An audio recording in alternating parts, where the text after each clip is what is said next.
Well, welcome everybody to this masterclass on AI and ethics, which is kindly being given by Kristen Scott.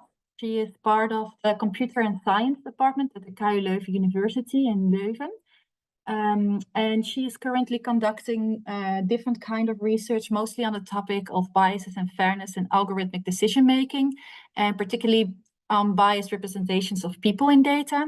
She is a researcher in the NoBias project, and today she is here on invitation of our colleague Jens to give us more an insight about AI and ethics, first from a general overview and then much more tailored also to different elements that could be of interest to the humanizing technology experiments and the paths to progress experiments within Hungry EcoCities. So without further ado, I would like to introduce you and thank Kristen very much for her time. She will take us through this webinar for the next 2 hours, and I wish you all a lot of interesting information. Hi, yes, nice to meet everyone. So yeah, my name's Kristen Scott. I'm a fourth-year PhD student at KU Leuven in the Computer Science Department. So this talk today will be sort of AI bias, AI fairness and ethics, an overview of the field, sort of from my perspective, from how I study it, and kind of geared to hopefully some people in your project and the work you're doing. There's a couple points for participation and discussion throughout that we'll hit on, but of course, if you ever want to put up your hand or just say something and stop me to ask a question, go ahead. So I'm just going to jump right into, I think we hear, all of us sort of hear a lot about risks and harms of artificial intelligence these days, concerns. I'm going to zero in on a specific type of algorithmic harm that in past years was quite often discussed, but now is maybe not what you might think of right away when you talk about risks of AI. And this is algorithmic decision making and potential discriminatory and harmful behaviors. There's lots of historical examples of this, but I've just shared here a few more recent ones, just from the last, this year or last few years, and from across the world. So we have examples here. It's involving the Dutch childcare benefit fraud detection algorithm. We're going to talk about that one in a little more detail next. But also we have a recent example from India, where algorithms being used to determine sort of food allocations for the most poor, and then sort of a recent report stating that it's making incorrect and discriminatory decisions that then are really hard for the affected people to fight. So when we're talking about the discriminatory behavior and algorithmic harms, this is what I'm starting to talk with, and we'll move on to other kinds of harms as well. And I'm going to talk about these kinds of issues so I'm going to start with what we'll call the critical AI perspective. So this is a field of literature itself within the area of what we might call fair AI or artificial intelligence studies. And it takes a sort of a much more social scientific perspective rather than a purely technical computer science perspective. And I'm just going to start right away with discussion. Hopefully people are ready to chat a little, because what I have here is this Netherlands childcare benefits fraud detection algorithm. This picture shows, I think, 8 different attributes about a person that were being used to determine whether they might be fraudulent childcare benefit receivers. So the actual algorithm used much more than this, but there was a report that, and there was a large focus on these ones. It's sort of easy to understand the behavior of these ones, and we can discuss them. So what we see here is that, so for each parent receiving childcare benefits in the Netherlands, they have a collection of attributes about that each person. So here we have the 8. And then those attributes were used in I think, logistic regression algorithm. So just sort of a basic statistical algorithm that is considered artificial intelligence. And it would output a score saying like a high score, meaning that the person is a high risk of actually being a fraud. So they're receiving benefits fraudulently. So what you can see here is the attributes. At the top we have age 60, age 30. I think that means here that they're over age 60 or over age 30. And then so what we're seeing with the bars is over age 60 showed a real decrease in being considered a fraud risk.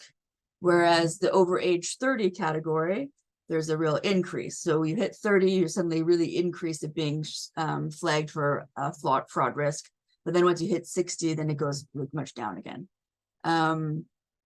Non-parents, that's maybe more of a confusing, that's kind of application specific because this is about fraud care, so we'll skip it. But parents, yeah, again, but the interesting one here is men and women, right? So if a man actually has a slightly lower risk, a slightly lower chance of being flagged as fraudulent, where the woman has slightly higher.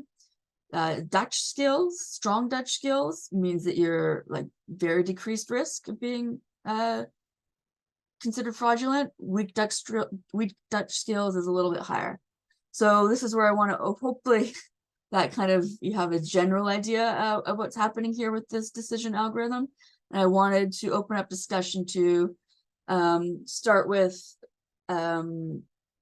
why do you think they're using these features, and why do you think we're seeing the behavior that we are with these features? And then if you can think if there's any implications of those choices. Some other questions, if we can move on to, would be, what do you think the goals were of building this algorithm? And let's start with that. Does anyone want to just start with maybe the first part? The choice of attributes and the impacts of those choices.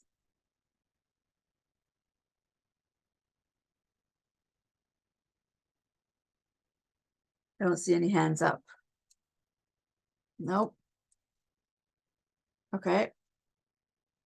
I can start with say men and women, right? What we're seeing here is the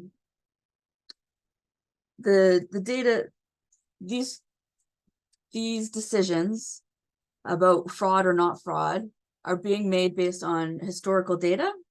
So this model has learned based on historical occurrences what it can be predicted for the future. So what it is they have many past cases of various people who are receivers of childcare benefits, and they have basically they have some examples of people who are in fact fraudulent.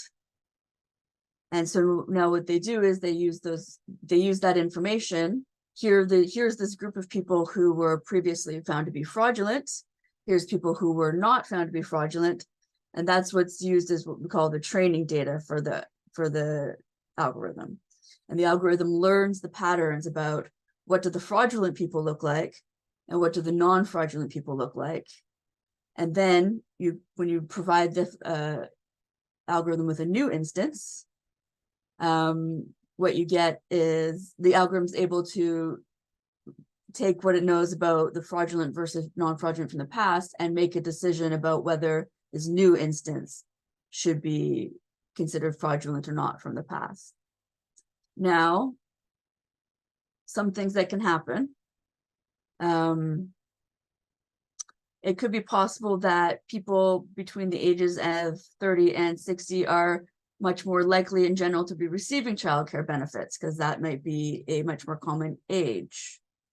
And that might mean that they were much more common to also be found to be fraudulent, because perhaps most people who are found to be fraudulent, happen to also be between the age of 30 and 60. Perhaps most people receiving the benefits are between the age of 30 and 60. But the algorithm has just learned this between 30 and 60 item.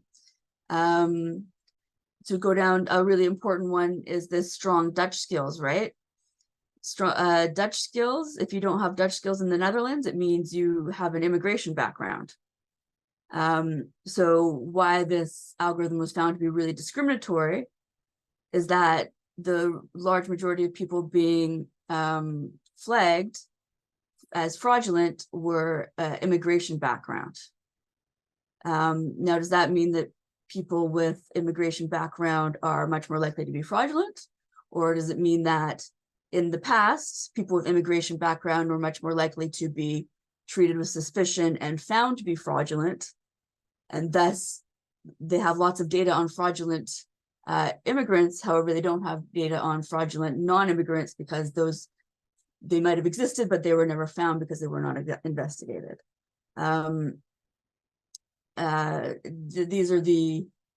Does this make sense to anybody? Does anyone have any questions about this sort of concept or these concerns?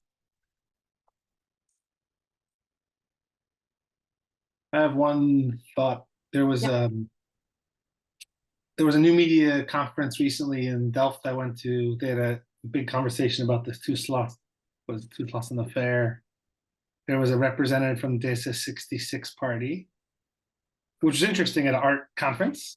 And her main point was, yeah, why are we taking this neoliberal approach to governance, right? And trying to optimize finding fraud is not actually what the state should be doing. So I guess the conversation was less about the, algorithmic decision-making and more about the role of the state. But, of course, we could be optimizing these for like corporate tax fraud. Unfortunately, I guess that's not the one that I've seen. But so, yeah, sometimes the tech feels a bit like getting in the way of the conversation about what's the role of the state and what do we want the state doing. Yeah, absolutely. And maybe we'll hit on that a little bit more, but that's exactly the point that comes up. A lot of these, all the examples of algorithms that I showed you at the beginning, including this one, are often about attempts at cost cutting for these very expensive social programs that are already quite difficult to manage and cause lots of political discussion and complexity. And some people might say there's been some attempts to kind of sort of package away that complexity and that discussion into a seemingly neutral algorithm that one is cost cutting because it requires, in theory, maybe doesn't require people to run, which is only theory. And two, can then kind of almost hide the decisions that are being made as these sort of neutral things. And the rest of my talk will be very much about how kind of not neutral these choices are. But then again, like you said,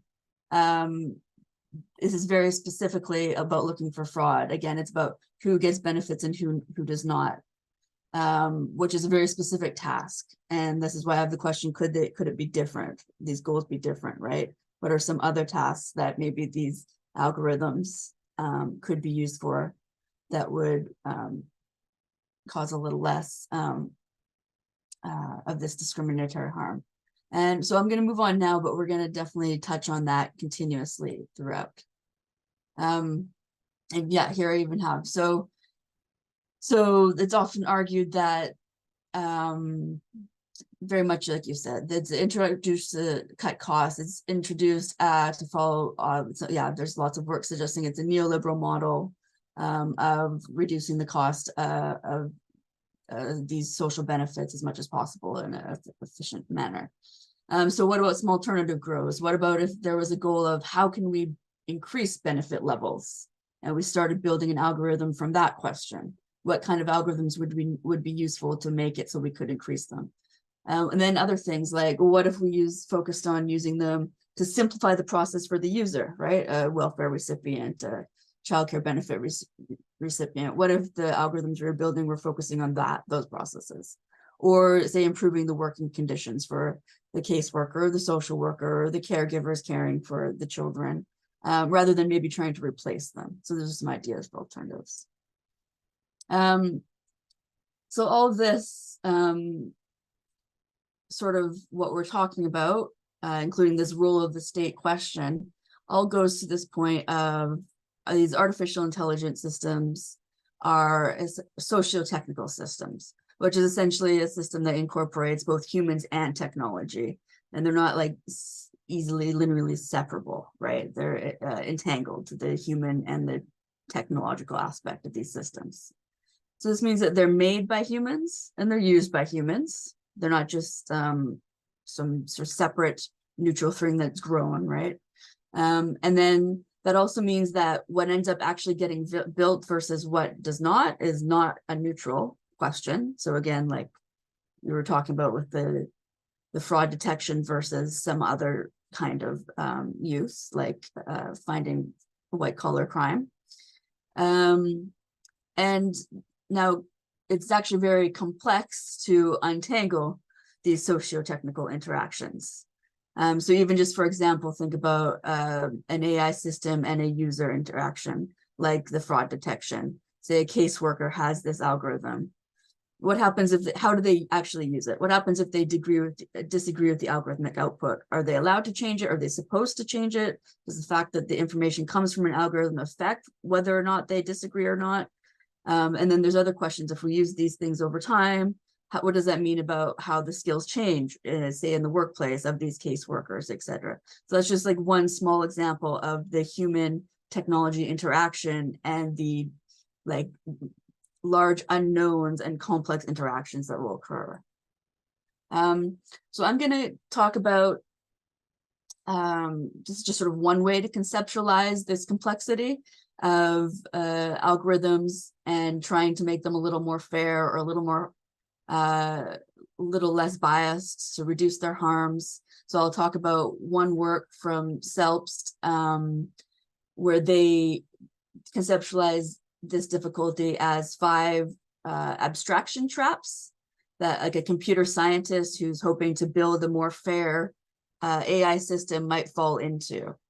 And I'll go through each of them general. So the framing trap, so this is assessing the social outcome of a model. So saying this model is really accurate, this model is really fair, but based only on a frame that doesn't incorporate the entire relevant system. So that would be, say, you have a model and that provides a risk assessment score to a social worker, and you test the model statistically and show that it is not discriminating based on race or gender. Then that's based on your specific statistical test for the model. And then you say this model is accurate, this model is fair. Well, you've only framed accuracy and fairness as within the model itself. So even if your statistical test is very good and kind of appropriate, you're only testing the model itself. Okay, but then how is that model actually going to be used? How is the social worker going to apply the risk score? If they have some discretion when applying it because they're a human expert, then, well, what does their discretion look like? Did they apply that discretion equally, or maybe did they provide that discretion discriminatorily? So this is the framing trap. They haven't included the social worker and the further elements in the frame when saying that something's very accurate or fair. Portability trap. So now you can see that if we're trying to make an algorithm that is working within the social context, you're starting to say, oh, we need to incorporate more and more of these aspects to understand it. Okay, well, now you're incorporating a lot of that context and a lot of very specific context. This means that it's actually pretty unlikely that you're going to be able to just easily change context. So you build some very specific model for a social worker in one specific region of a country.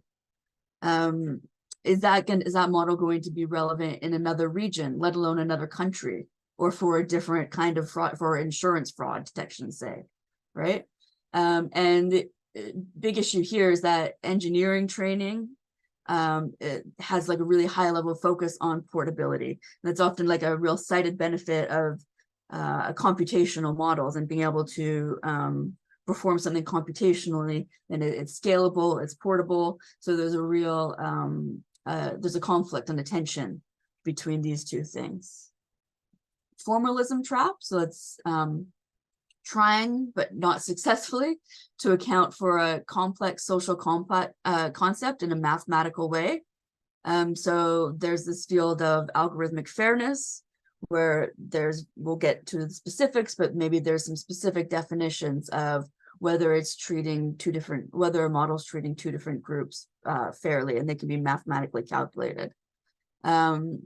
However, there's rarely actually a universal agreement on a complex social concept like fair or unbiased. And any definition that maybe a group does agree on is actually still going to be very complex and very situational. So something that may be fair, so the same action, say a person being fired, in one situation, that person being fired may have been completely fair and valid based on some agreed upon rules in the context. However, the situation can change just ever so slightly, and that same person being fired may actually not at all be considered fair in the agreed upon definitions. And this is very difficult to account for mathematically when you want to have a definition that is there that you can use, like in many cases. There's the ripple effect trap. So the failure to account for how the algorithmic technology will change the behavior of the existing system. So again, how does the user respond to an algorithmic output? Does the government require that they just do exactly what the output says, or is there some discretion? And then what are the rules around that? Do they have to explain themselves? How does a person contest the rules of the algorithm? There's so many questions at play. And then again, the changes in job skills. People sometimes talk about risks of de-skilling, but then, which means like a skill that the algorithm is, a task the algorithm has taken over means that people coming into the related jobs no longer learn certain skills. But even whether that actually happens or not is completely context specific and requires like lots of empirical study. And then of course, if the decisions say are encoded into an algorithm, like we saw with the Netherlands fraud detection, you have very specific factors that are used to decide if there's fraud. However, if there's other factors that are important that aren't included, then they can just kind of be lost if we're just using this automated version. And then just finally the solutionism trap, which is a very general statement, but a very important one, which is just this failure to recognize the possibility that the best solution to a problem might not involve technology.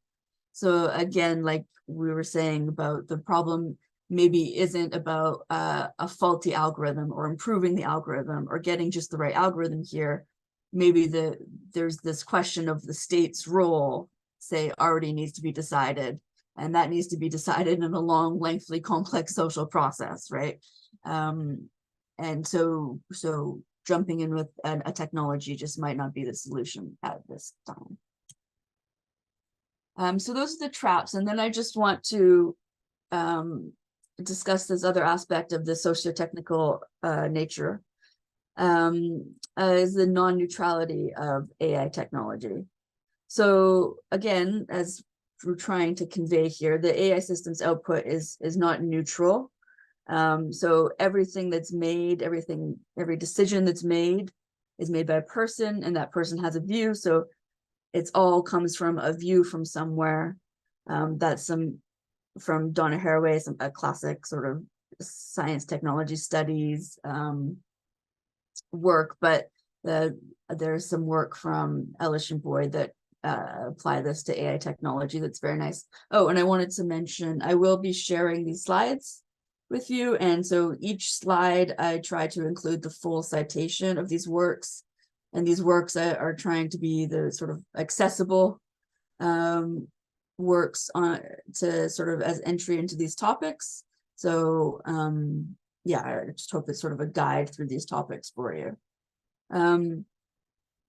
And then, so here's an example of the sort of non-neutrality of the decisions. Say labeling data or ground truth creation. So labeling is a very important aspect for many AI systems. So this is where in order for some, in order for image recognition to work, some form of model may require labeled data where you have hundreds or thousands of pictures that are labeled with their content, and then that data is used to train the model so that it can then recognize future pictures. It's called supervised learning. It's a very important method. in artificial intelligence. And so, but then the question is, where do those labels come from? So I'm just going to, just this quote from this really great work on this topic, but there's many directions come at it. So the work of annotators is profoundly informed by the interests, values, and priorities of other actors above their station. So this is based on ethnographic work of actual annotators. Assigning meaning to data is often presented as a technical matter. This paper shows it is, in fact, an exercise of power with multiple implications for individuals and society, right? So these labeling tasks are not entirely objective. There's a subjectivity involved. And you can say, oh, it depends on the annotator's biases or perspectives. Well, this work shows that it even goes beyond just the individual annotators, right? There can maybe be these power aspects at play that are having sort of really large impacts on the data that then gets used for important models. Here's just a nice example of this idea of the importance of the training data and whose perspective gets included. So what we have here is the spices on the right are a picture of spices from an American home. And on the left, what we have is also a set of spices or spice cabinet in a Filipino home. And just what this paper is showing that it's using a sort of, it was at the time, publicly available, commonly used image recognition model. And it showed that it performed much more accurately on recognizing images for images that represented essentially Western or American kind of versions of the images, but they also connect it to income. So it was much more accurate for images that represented households that had a much higher income. And then it had much poorer accuracy for images from households that had lower income. And they looked at this at sort of a global scale. That's where we have the example of the USA versus the Philippines example. And what this is that the training data and examples used to build the models were largely based on these American type households. And then but then often they get applied into other contexts and they suddenly don't work so well. And in some cases it can, this kind of failure to work can go along lines such as income and power. And another issue that we have here is there's just a real material reality to doing all of this human work that goes into artificial intelligence systems. And then so one discussion that is being had, but maybe is not thought of so publicly as it could be, is that there's a huge amount of labor that goes into making sure these systems work. And so it means large amounts of people working low-paying work. And so what I have here are examples from Facebook content moderators. There's been reports about the working conditions for these moderators, both in the US as well as in Kenya. And this is people who it's usually quite a low paying minimum wage or less job. And it's, they're also being exposed to incredibly harmful content because they're the people who are looking at content that's been reported to see if it really should have been reported, which means that they're looking at the most horrible things possibly on Facebook. Similarly with ChatGPT, there is a large report about the newest version of ChatGPT is much less likely to produce kind of offensive language, right? If you've used it, you can see that you often run into it saying, oh, I can't answer that, or I'm not going to provide that information. People might try to probe it to say racist things, but it will often not be able to unless you find workarounds. But a lot of that, it comes from work that was done after the previous model was released, and it was done specifically, again, I believe this is in Kenya, huge amounts of people, again, viewing the output of like offensive output from ChatGPT and labeling it as such. So again, being exposed to the offensive content over and over again, and needing to do, and they need like really huge amounts of data in order to retrain the model. So it's a lot of people looking at a lot of things over and over again. And that's just a sort of physical reality of this work.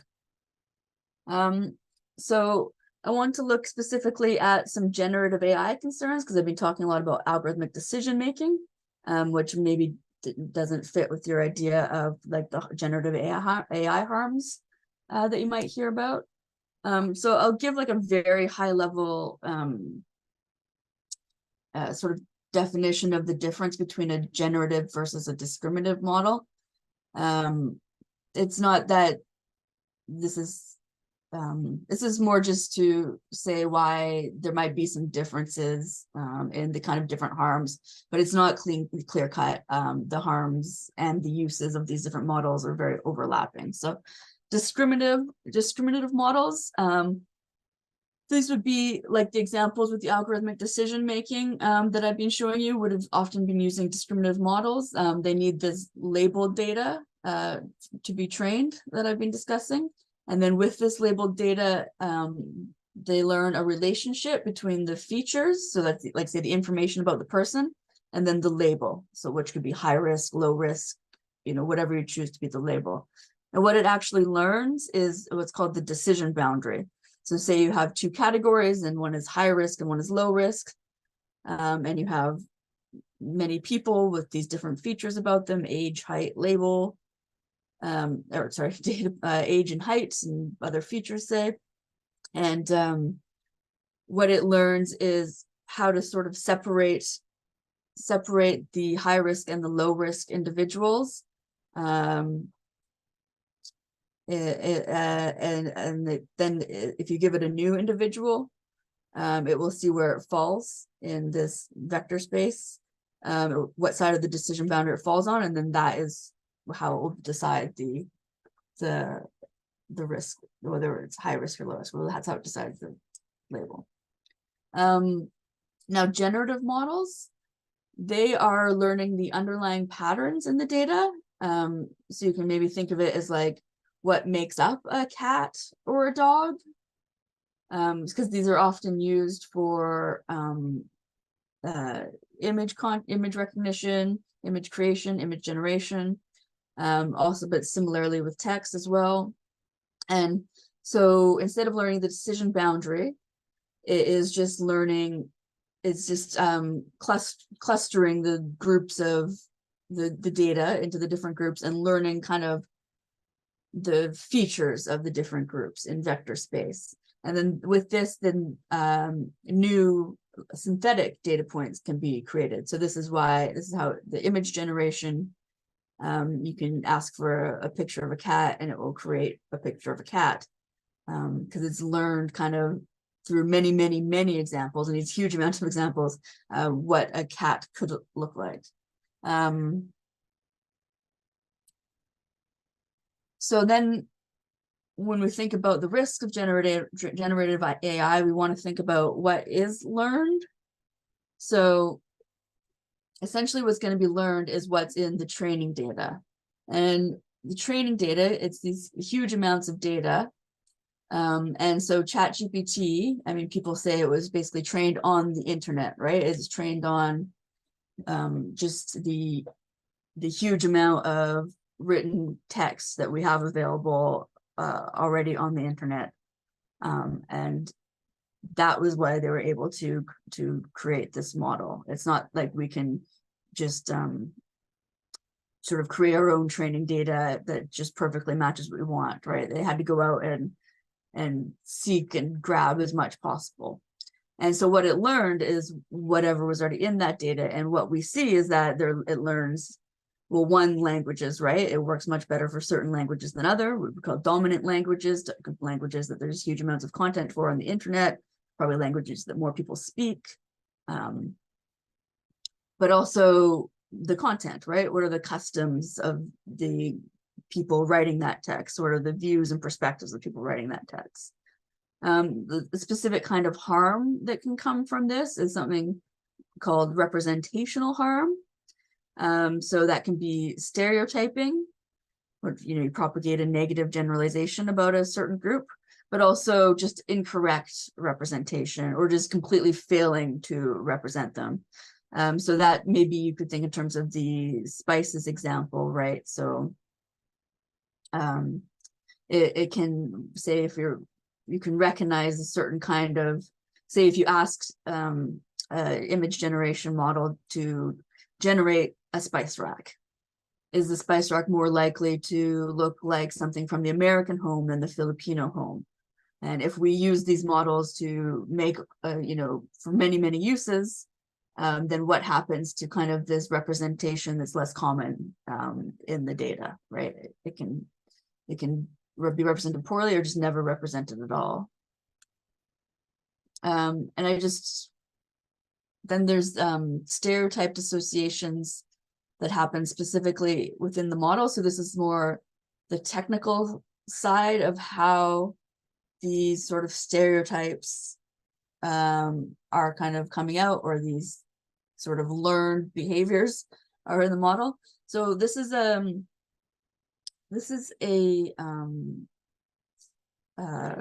study specifically about it's not about ChatGPT. It's about word embeddings, which is like much earlier sort of language technologies, but it conveys kind of similarly what's happening in the large language models as well. So what we have, so in order to work with language computationally, there needs to be sort of a numerical representation of that language. So in this model, these are called word embeddings. Word embeddings are a computational representation of the words. So essentially they're numerical. They're in like high dimensional vector space. And sort of a given word will have a given representation. Now, similarity between two different words, so similarity between two different embeddings is sort of calculated as like a distance in the vector space, is treated as a learned association between the words. So it's treated as indicating some kind of similarity between the words themselves.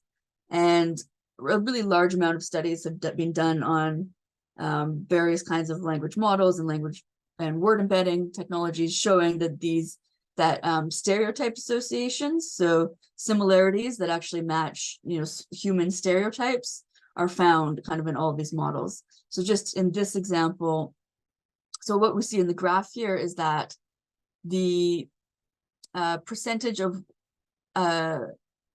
this, we'll start with the y-axis. So the y-axis is the strength of association of an occupation word.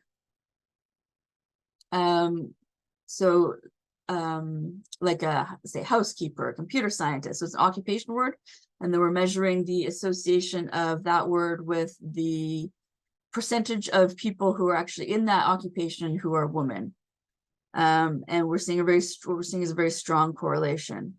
So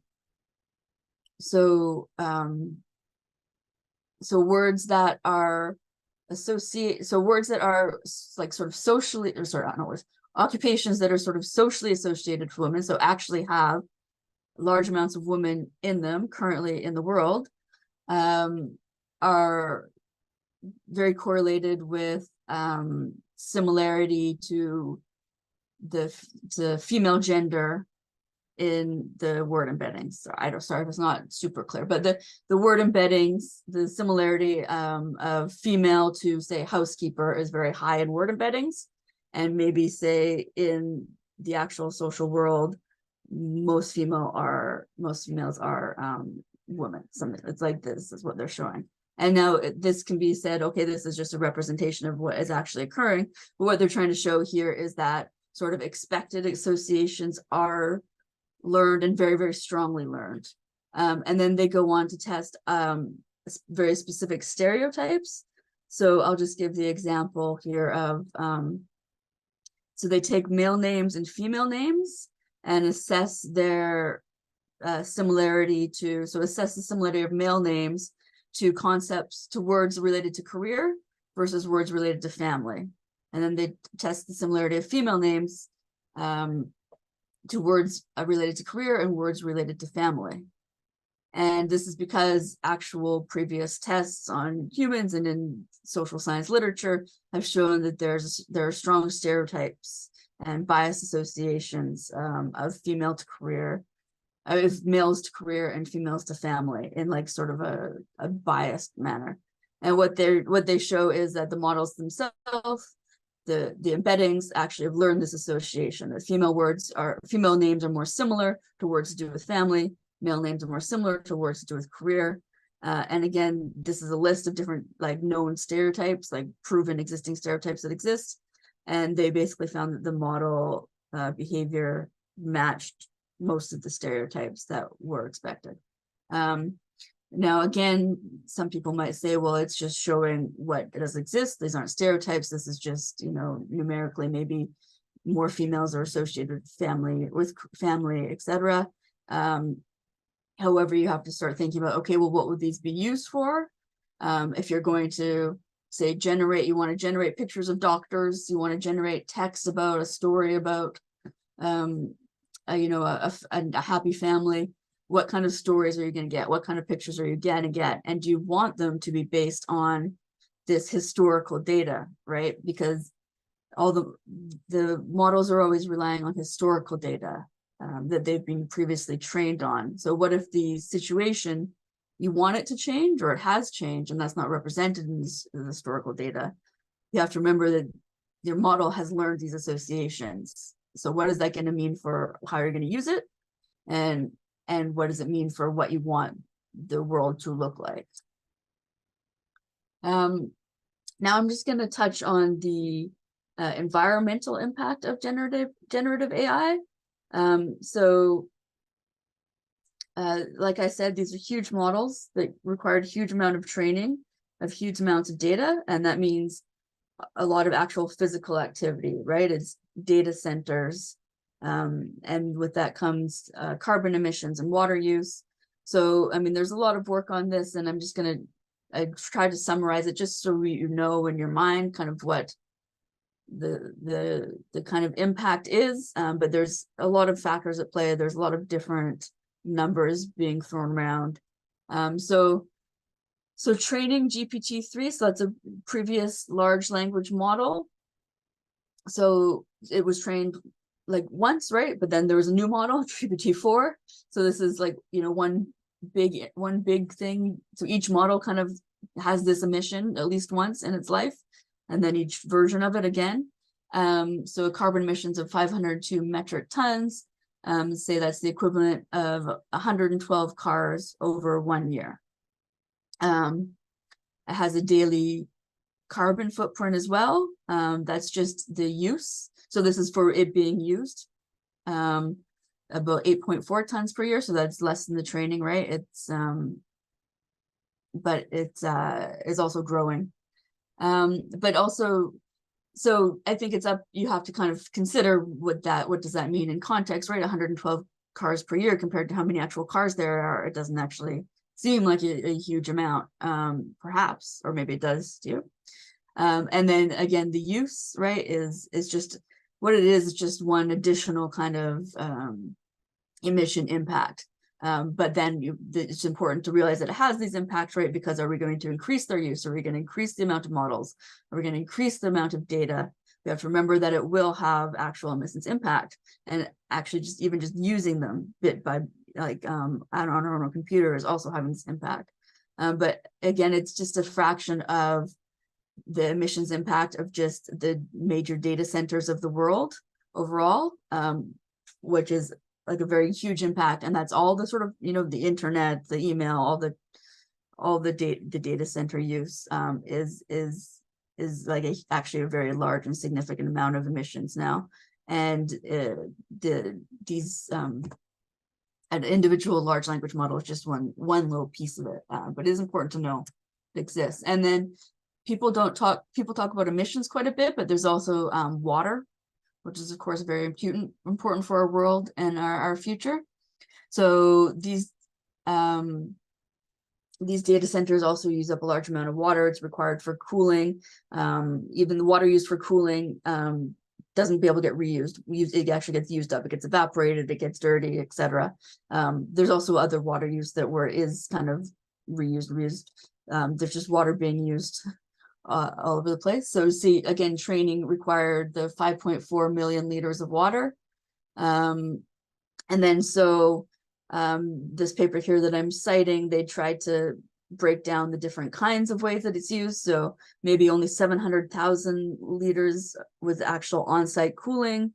The rest of that number is other types of water consumption, such as electricity generation, which is huge for water. Also the manufacturing of all the parts involved, right? So they're including more and more aspects. But based on their calculations, if you're using ChatGPT 3,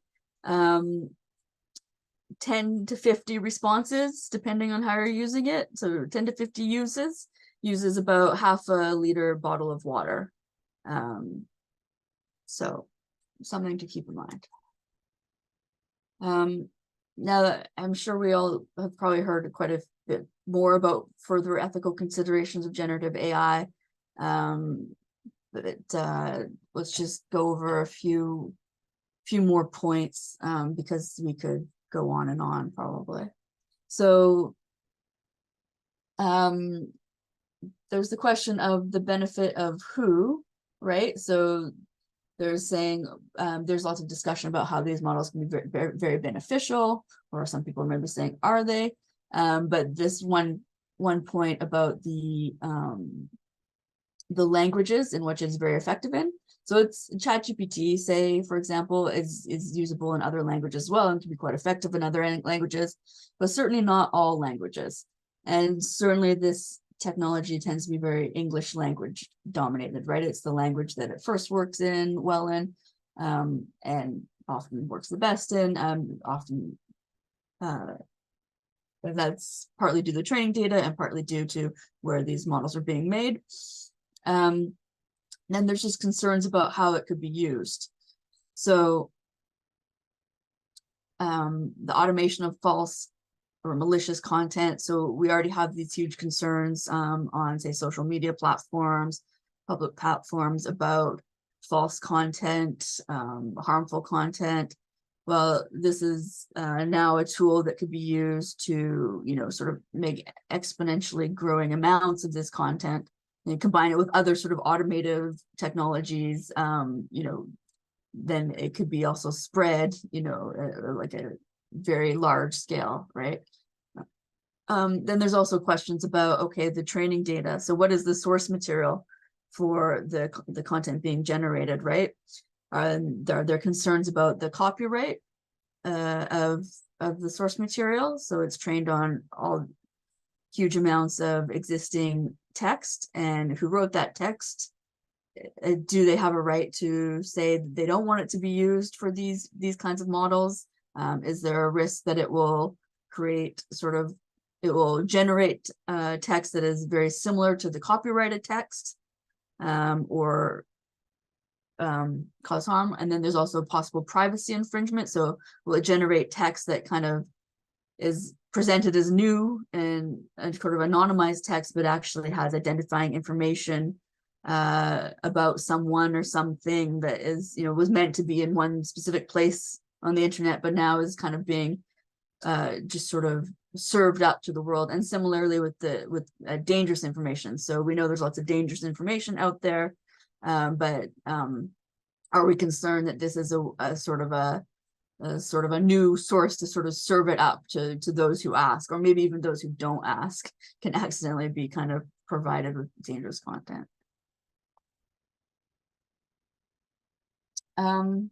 So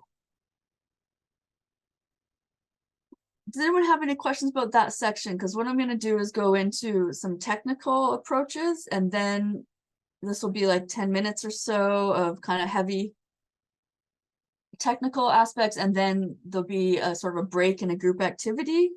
So did anyone want to jump in with any questions now before we just sort of barrel ahead to get to the break and everything and activity? Oh, thanks so far for pointing out all those different biases and traps to take into account. And I think which is interesting for us also is this environmental element you're pointing out from the water and the energy, because well, we're looking at the food value chain where we want to look at how to make sure that we use less energy and also benefit the chain as sustainable as possible. So this is something good for us to reflect on. Any other comments? Things come up at this point?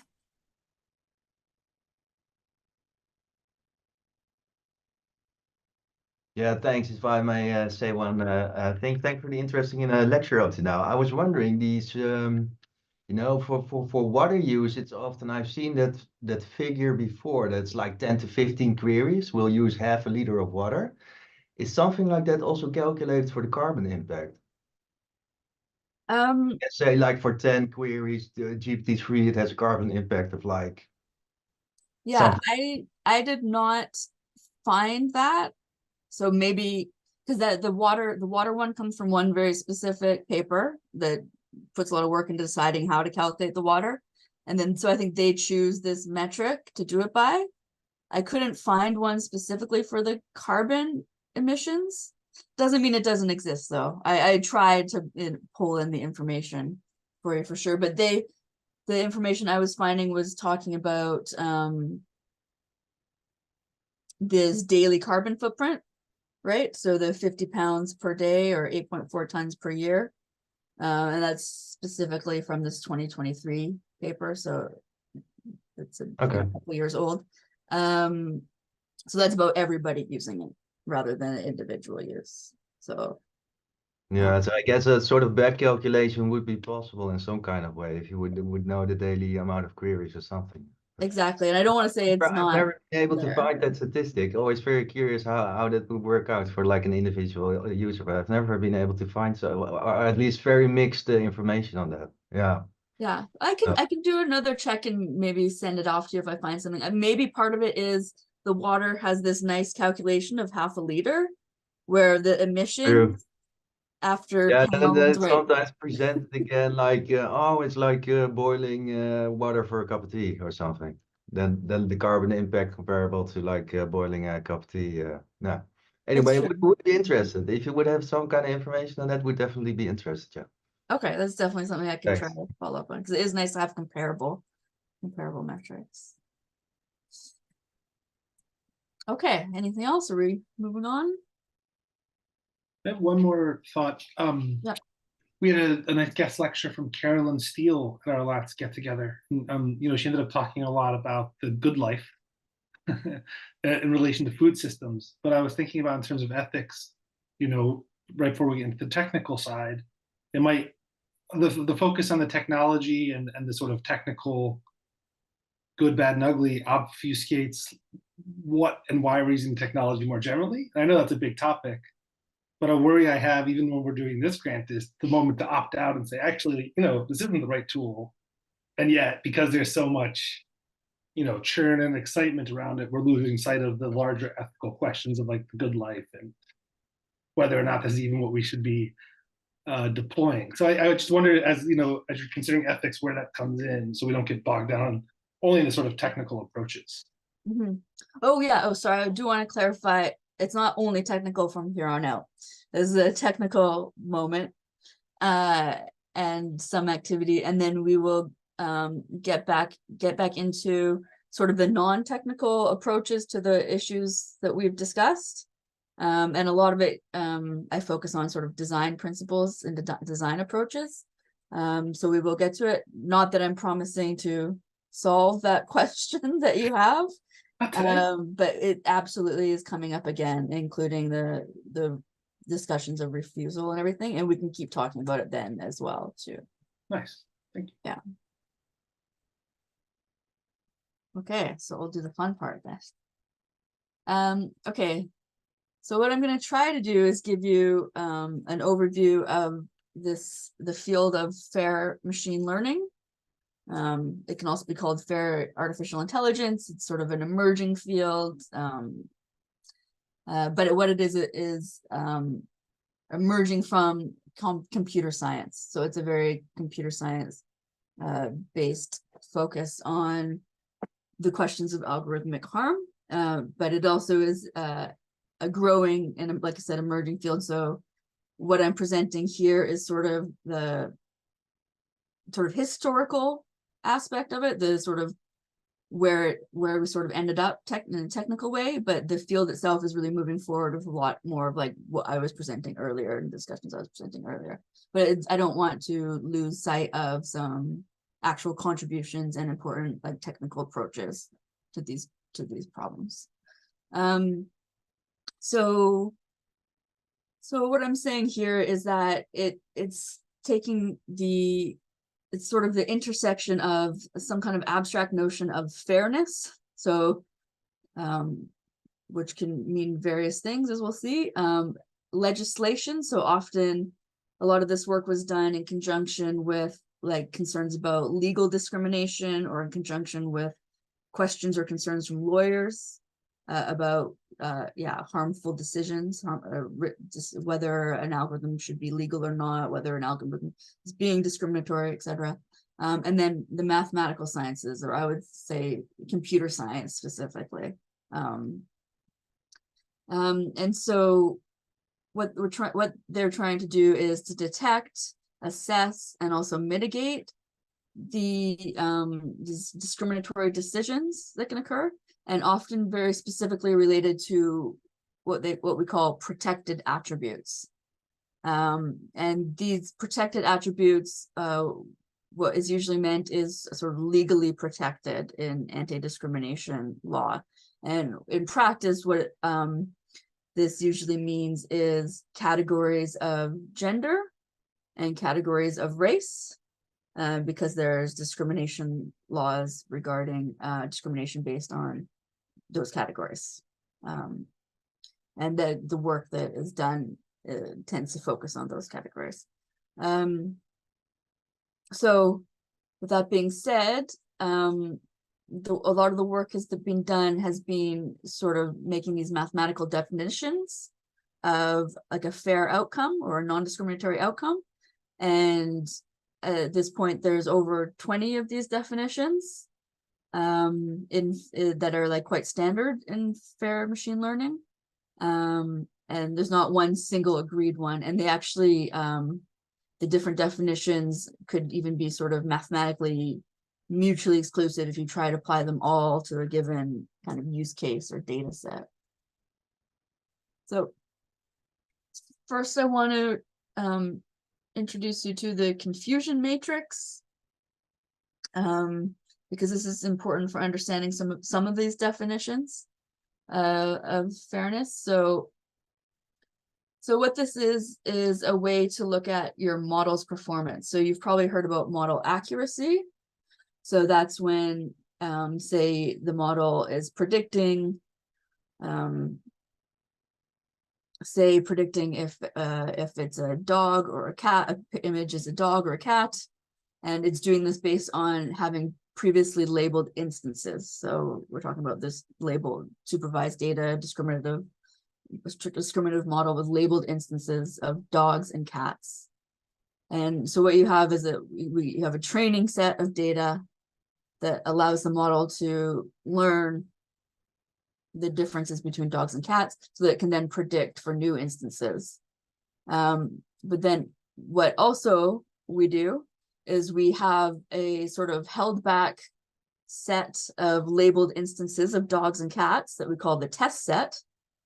And so what they are is they're labeled, so they're not just new, natural occurring instances, they're just more labeled instances for your data set, but the model's never seen them. So to the model, they're new. And then what you can do is see how well your model performs on those. And then you can say something about the model's accuracy. So accuracy would just be how many cats did it get right? How many dogs did it get right? This sort of simple calculation. But there's actually more we can look at with the confusion matrix. So the questions are, how many cats did it say are cats but are actually dogs? How many cats did it say are cats and are cats? How many dogs did it say are dogs but are cats? How many dogs that say are dogs, but are dogs. So we have, so I'm going to use the example here that uses positive negatives so you can understand the matrix a bit more. So say you wanted to, say you have a model that tests whether someone should be approved for a loan. And then the positive category is approval, and the negative is a rejection. So positive, if you say positive, they should be approved for the loan. Negative, they should be rejected for the loan. And your test data is telling you you're right or wrong based on whether that person actually was given a loan or not by a human in the past, right? So this is your labeled data from the past that it has been trained on, and then you've held aside a bit of the labeled data from the past for it to be tested on.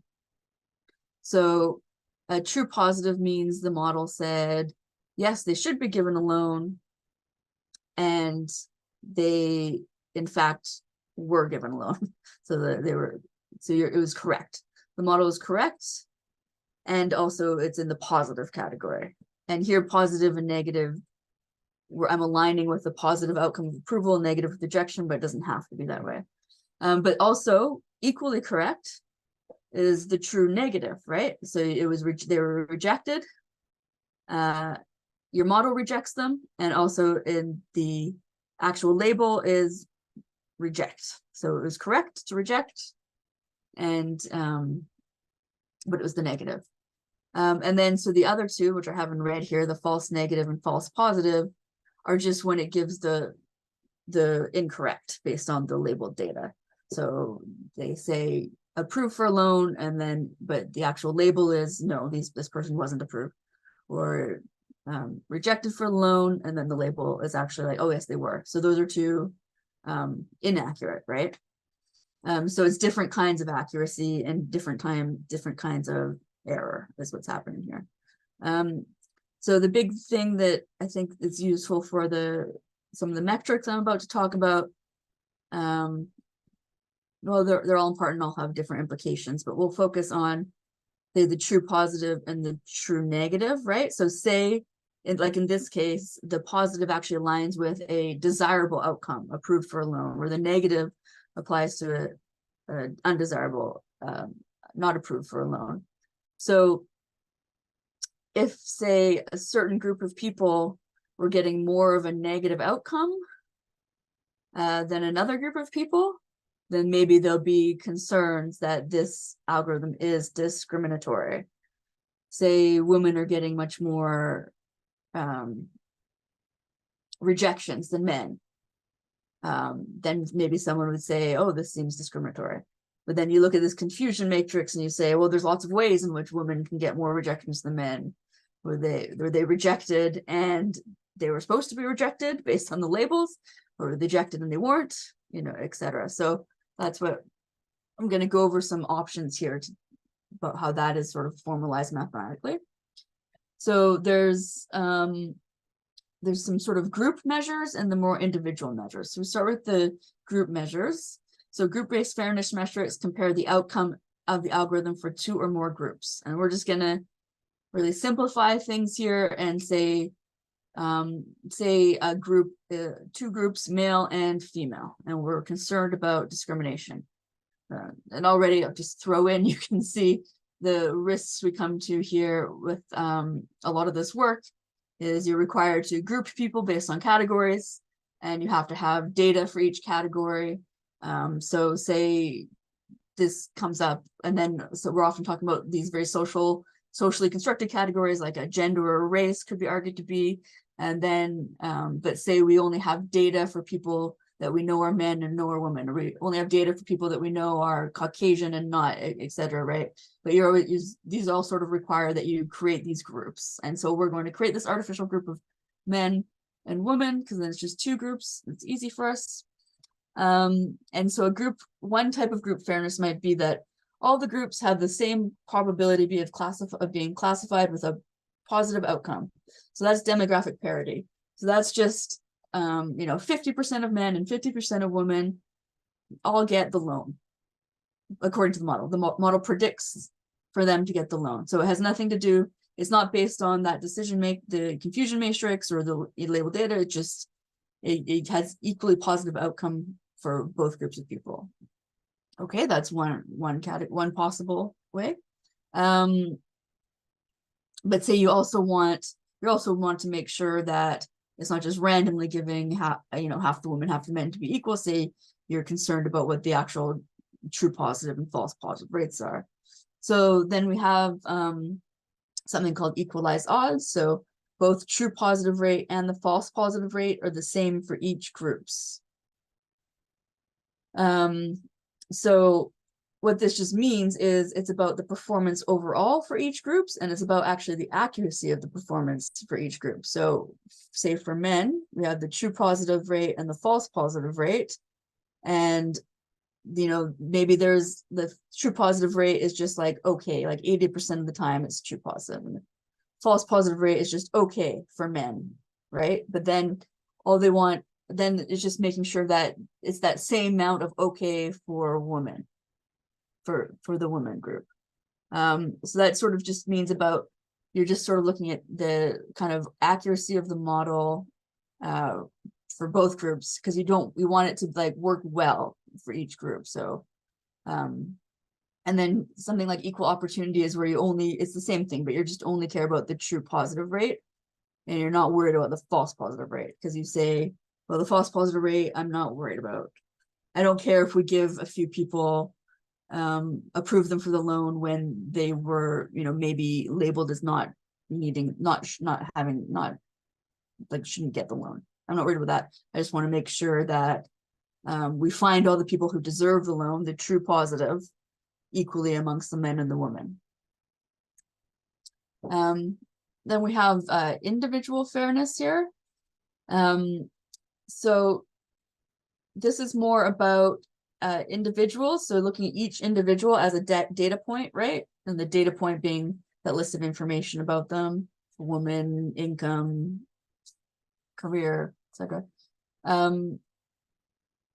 And to say that we want different individuals who are similar, the data about them is similar, to be treated similarly. So you don't want a woman who makes $100,000 a year to be rejected for a loan, where the man that makes $100,000 a year is approved for the loan for your model.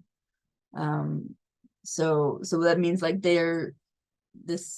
that's the only two pieces of information you have about those people. Those people are the same except the gender, and you don't want your model to discriminate based just on the gender. So they should just be looking at that income information, right? And if it's the same, they should have the same output.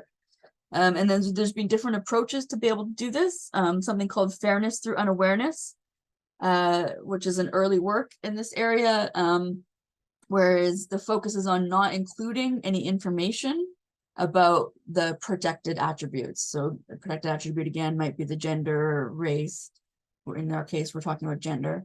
So the model should not have any information about the gender of the person even. And then that works under the assumption that then any decision the model makes will be fair if that protected attribute isn't taken into account. Now, there's a specific limitation here, is that like in some applications, maybe like especially in health, this comes up. Maybe that protected attribute is actually really needed, right? Maybe you need to know if it's a man or a woman within the model, because there's other factors at play that are influenced by that actually the model should be taking into account before it decides on the treatment. There's also, in the case of the loan decision example, some might say that, well, maybe it should take the gender into account because maybe women have been historically discriminated against by the banks, or women are known to have a lower income, so therefore they shouldn't be treated to the same income requirement as men, these sorts of things. Now then there's fairness through awareness, which means the models does have the information about the protected attributes, And the focus is on the distance between the two individuals. And so individuals who are close, so are similar, right, are also then have a similar outcome. So again, that's my example of the two people with 100,000 income.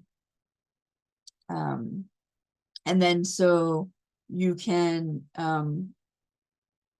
what you can do is what you want to do is check, are men who are similar to women, apart from that feature, are they being treated similar? And that's fairness through awareness, but it's about the individual similarity.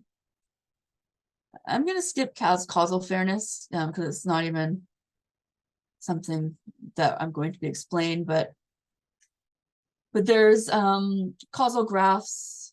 It's about trying to demonstrate that something was actually due to something.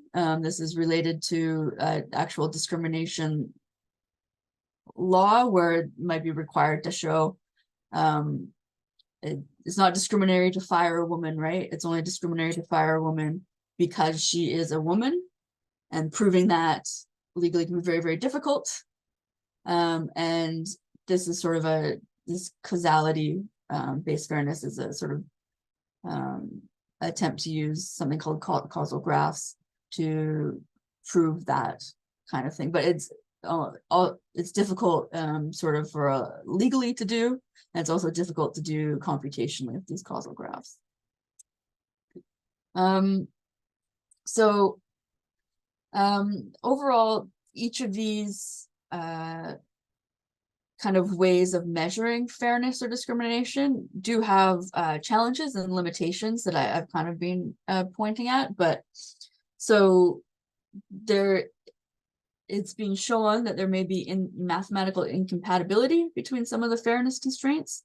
So you can see how maybe you can't achieve all of these at once, right? You can't have men and women having the equal amount of outcome, equal amount of sort of loan approvals, while also having a true false positive, false negative rate, having the same false positive, false negative rate, because that's not going to work if your test data doesn't also have this sort of equal outcome. You're going to have some false positives for somebody. If, so if women in your test data get less loan approval, then when in your own model, you're going to have some extra false positives to sort of increase the equality of loan approval between men and women. Now, just getting more like sort of being realistic about these definitions, they don't consider the actual impact on these groups or even individuals over time. So they're proposals for ways to improve a fairness of algorithm, or also to test the fairness of an algorithm.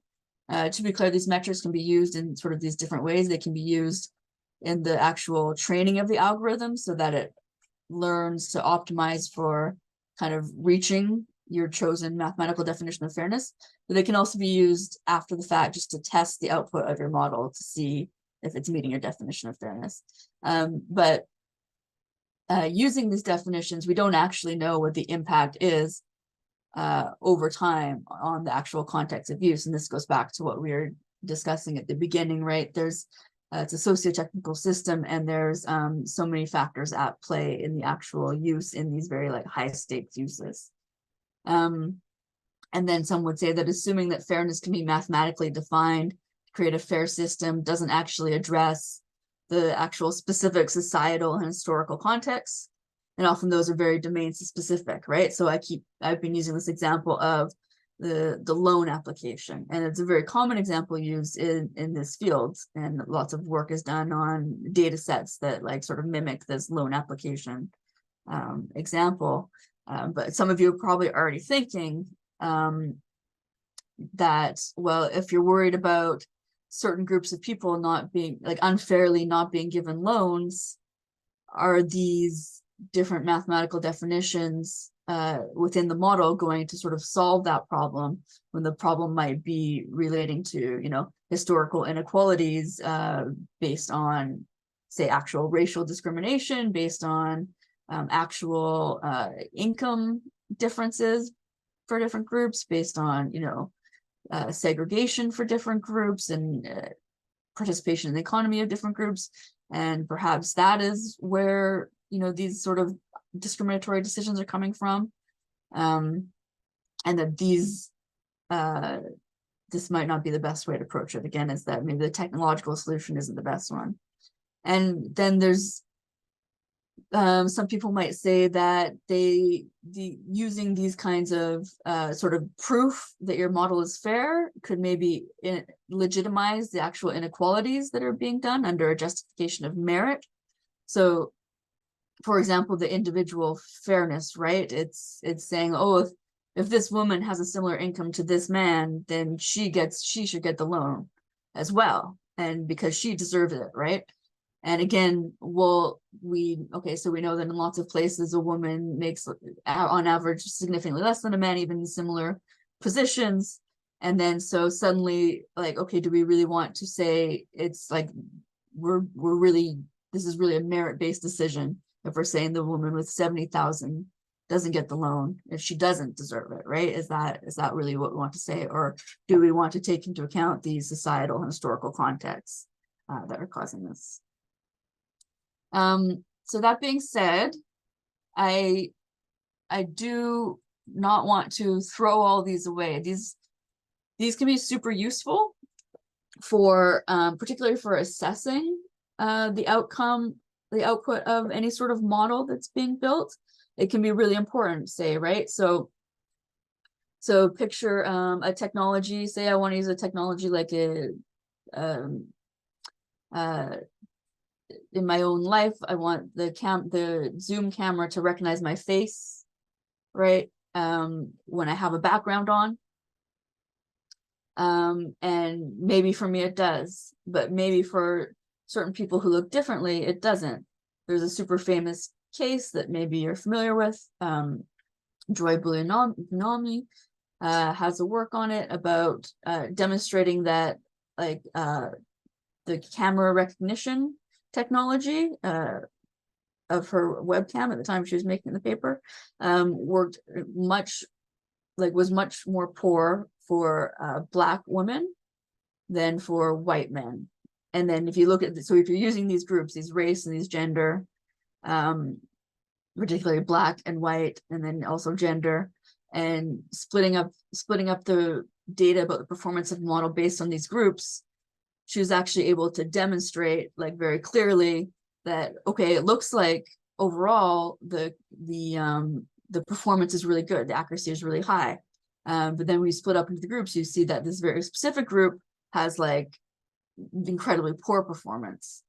And so thinking in terms of these metrics and these confusion matrix, etc., is actually incredibly useful as a way to just sort of situation tests, to demonstrate harm, to check for harm, and to consider if you're actually using any of these kinds of models. So what this means is that I want everyone to kind of brainstorm about their own projects. So I think that we have some, oh, I see something in the chat that I missed. Okay. So I think that we're going to have some breakout rooms with links that hopefully we can help you with. But I know that each of you might be on different projects, or maybe you're not even, maybe you're not part of the specific project that I'm, or, you know, the Hungry EcoCities project, but you probably all have your own projects of some kind. And anyway, you're in groups, which Leah has now put into the chat. So as promised, I was going to talk about the less technical approaches to addressing algorithmic harms and algorithmic bias. And what I'm focusing on are largely sort of design principles or design methodologies, but not entirely. So before I go into like a few different specifics, I think it's just going to become clear that there's some overarching design principles in these approaches that I'm talking about. So I'll just summarize them up front. So first of all is this idea of including affected people from the beginning.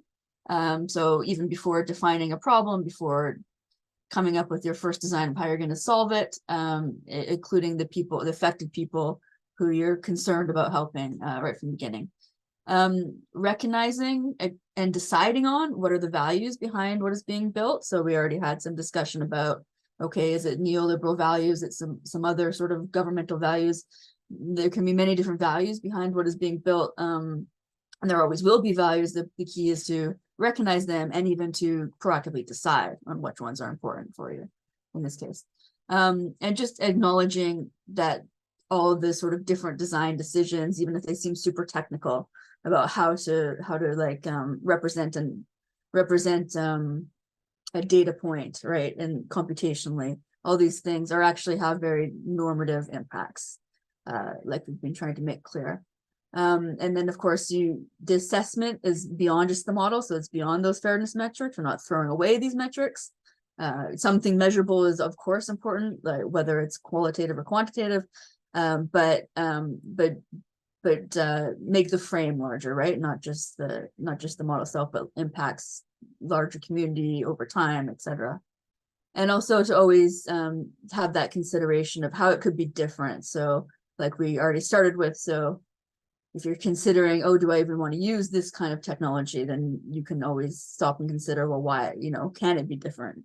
Are there different ways I could be approaching this, different problems to be solving? So we don't have a ton of time, so it's going to be sort of a run through with these resources here for you. But there's one concept of value-sensitive design. This is originally introduced by Friedman, I think even originally in the 90s, but there's been some like later work in 2013 with like an updated paper discussion about it.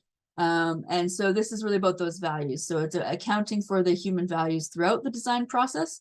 And this process is sort of value agnostic, right? So whatever the values are, it's about accounting for them while you're building something.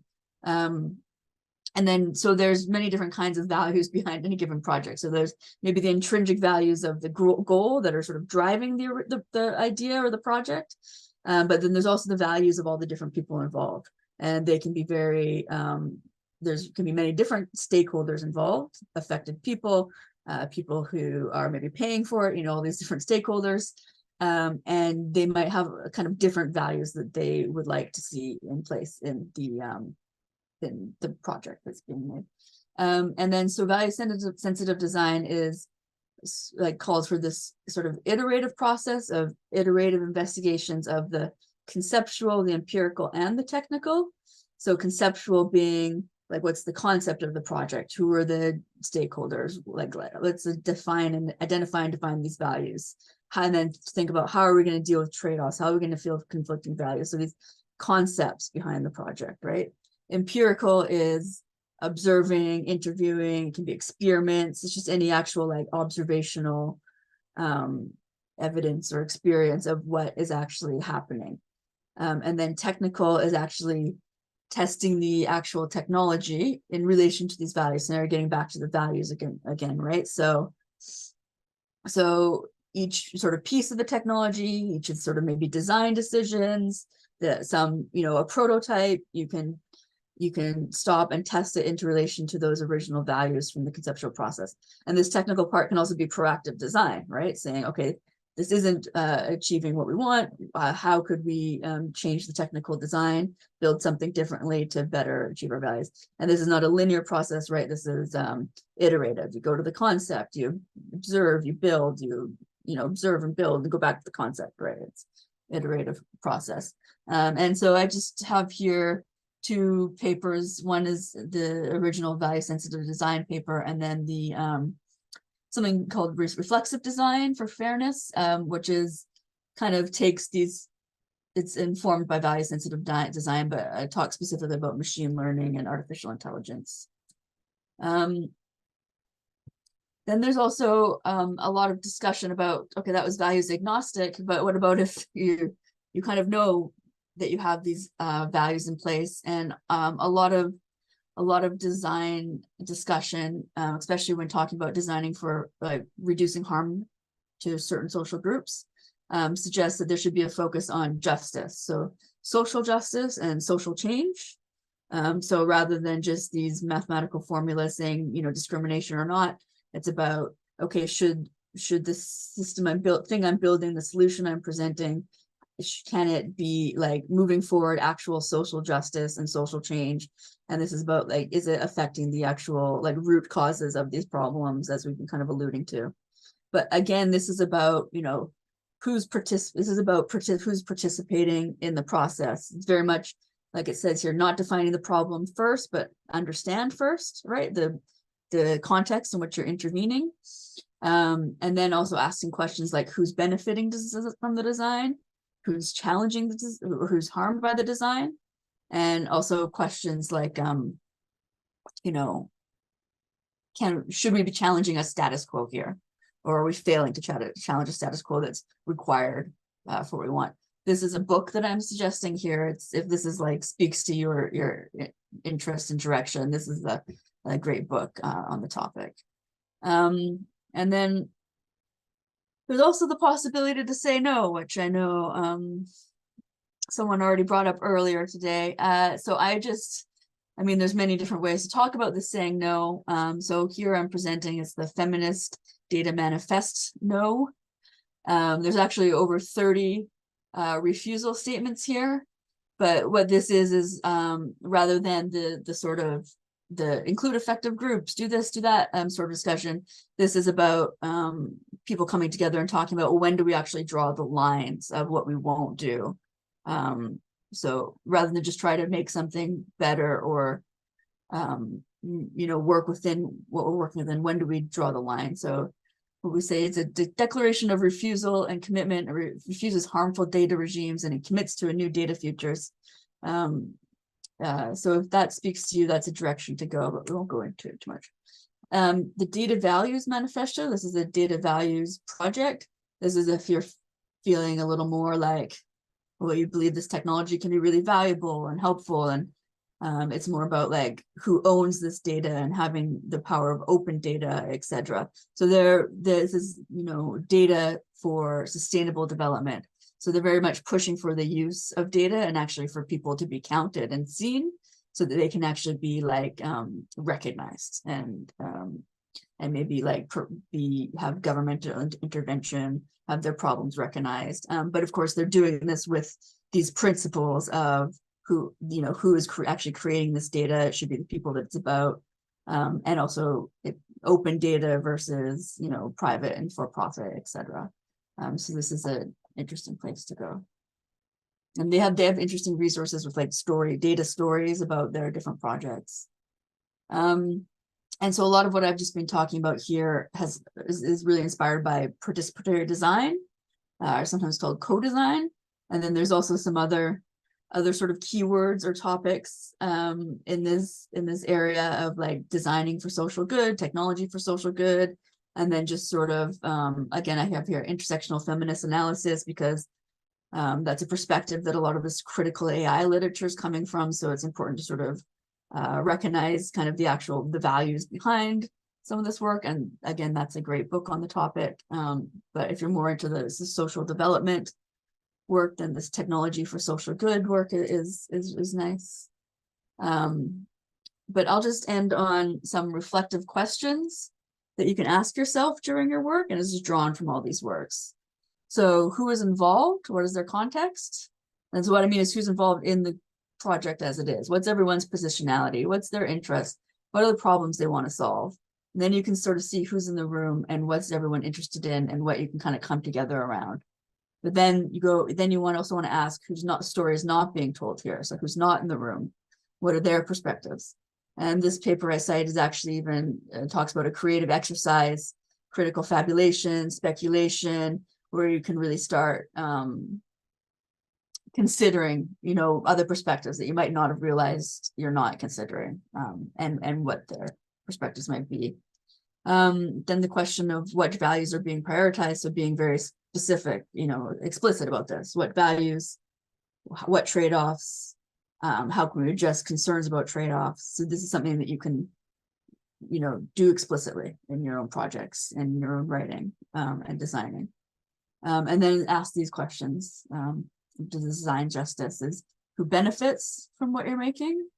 and who's harmed from what we're making. And then I have something that's a little more maybe even selfish for me from the computer science perspective. How can your work actually contribute to computer science and AI technology? One thing that you can do is report on the biases that you do or do not find in the AI tools that you use.